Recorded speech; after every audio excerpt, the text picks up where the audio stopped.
Hello and welcome to another Project Falcon Punch top 5 video on 2018. This time with Liam Robertson, but he's not here in the intro because just like last time, this was pre-recorded back in early January on his podcast. Go and check out his podcast that I do with him on his Patreon. Link is in the description below. There's other things in the podcast that we did on this as well. We did our most disappointing games, our most anticipated games, the best soundtrack of the year, all this stuff, and we've also done more recent podcasts as well. The reason why it's now March by the time I'm editing this is because, well, life's just getting in the way and, you know, yada yada yada. You don't want to hear that whole spiel. Basically, it takes a while to edit audio and edit videos. This is the final one for the 2018 videos, so thank you if you've watched all of them. If you have, then, like, seriously thank you, because it's going to be quite tiring doing all these videos, and when I'm on the final one, it's just like, yes, finally done it again for a year until next January, when we'll do it all again for 2019, and it'll probably take me until, like, end of March again to finish this off. But anyway, enough blabbering. We'll go straight into Liam's top 5, so Liam, take it away. In preparation for this, I was kind of thinking, are there any games that I have missed? So I looked up like the games of the year to see what other people were saying, and I realized like my list is totally different from everyone else's. Yeah, because last year I feel like my list was pretty similar to a lot of like big people's lists, with having Mario, Zelda and Resident Evil. Yeah, I agree with you there. This year I feel like, I don't know, I feel completely out of touch.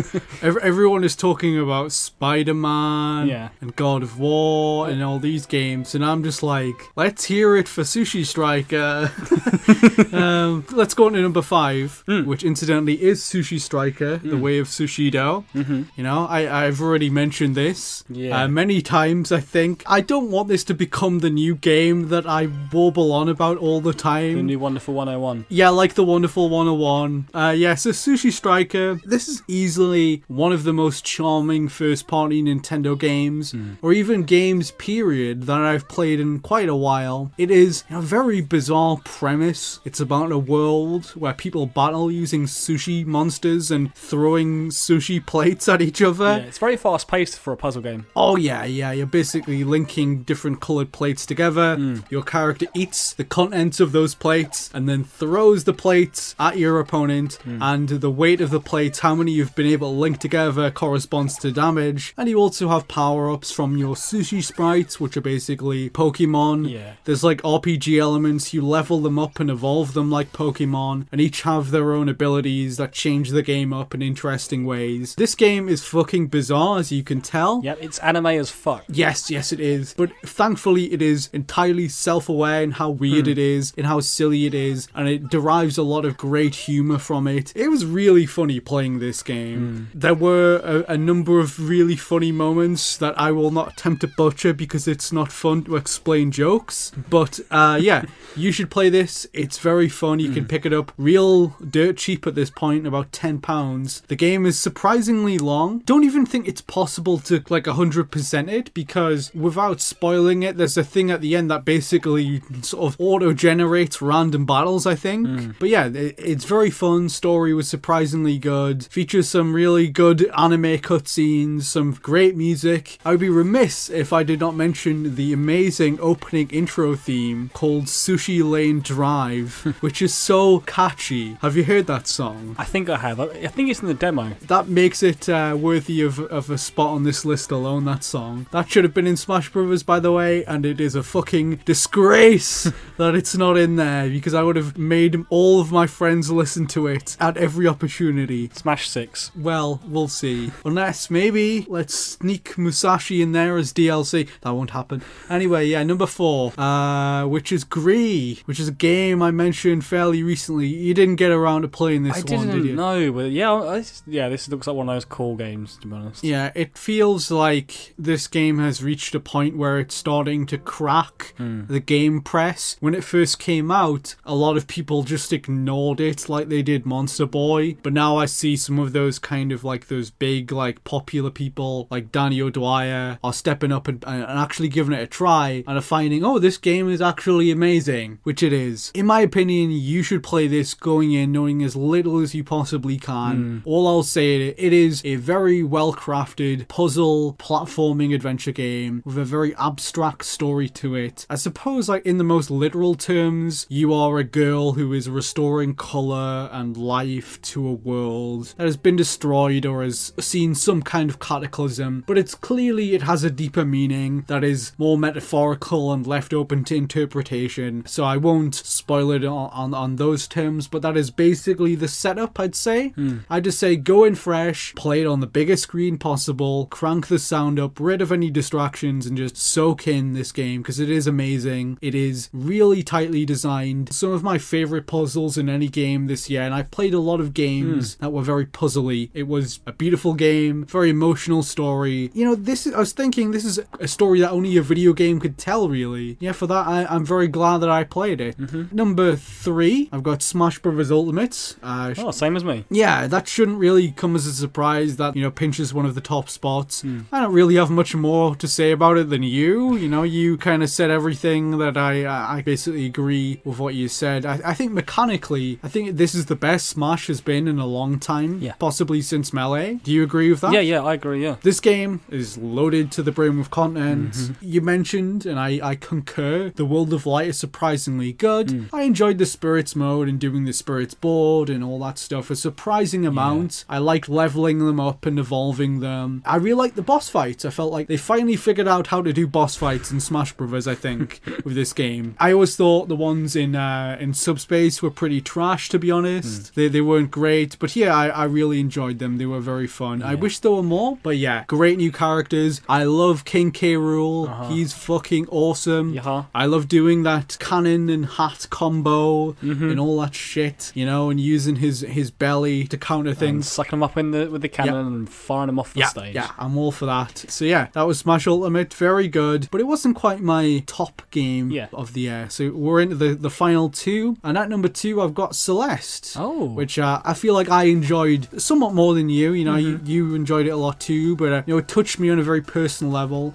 There isn't really much left to be said about Celeste that hasn't already been said like a million times. You're a young girl called Madeline who has challenged herself to climb this mountain, and we see her self-doubts and her anxieties about herself and her capabilities manifest themselves as real dangers and obstacles as she climbs the mountain. What's really interesting about this game is that it achieves this amazing synergy between narrative and gameplay, better than just about any game I've ever seen. You know, you are climbing this mountain, and this game is tough as hell, and you are feeling her struggle. You are doubting yourself. Will I even be able to finish this game before we do our top games of the year?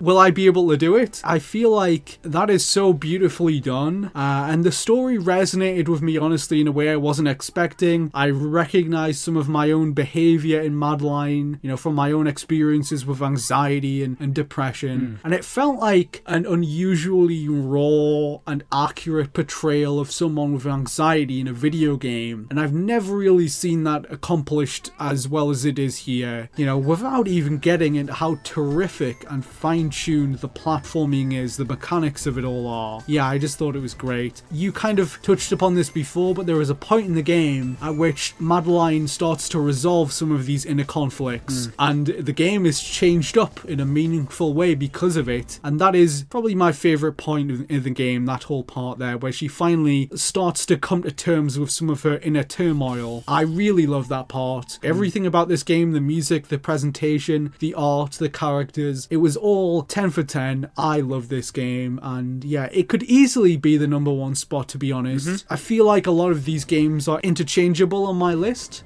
I love them a similar amount, but at number 1, and you may have already predicted this because I've already mentioned it a bunch, but my favorite game of the year, I can hear that you see this one coming. Pokemon Let's Go. But it's obviously. Pokemon Let's Go Eevee. No, it's not. It's Monster Boy and the Cursed Kingdom. What a fantastic surprise. You know, last year, or sorry, the previous year, 2017, we got the remake of the Dragon's Trap, and I remember playing this and thinking, man, this is so good. How can it get any better? But lo and behold, here we are, Monster Boy and the Cursed Kingdom, a long time coming, like 5 years in the making. Went through a slightly troubled development. They had to change the name of the game. It was originally going to be a Wonder Boy game published by Sega, and that kind of fell through. But against the odds, they've produced this game that is so fucking good. What a treat this was. I will kind of echo some of your comments that you said about Astro Boy. The level of creativity on show here put into each dungeon rivals that of a first-party Nintendo game, you know? You're seeing them get so much mileage out of every transformation, every item, every power-up. You never get bored of it. It's a long game, you know? This is a full price game, I think. Maybe about £35, I think they were charging for it, but it's worth every penny. There's so much variety in the puzzles across this 20-hour experience. I don't think I saw a single solution repeated once because there is so much creativity that's gone into it. The bosses are great, the music is fantastic, and you know, I don't really think I have much more to say about it than that. I just love this game to bits, and I don't think I've had this much fun with any other game this year. It felt like a classic Sega game. This is what I imagine games would be like if Sega from the Mega Drive era had kept up on that kind of arc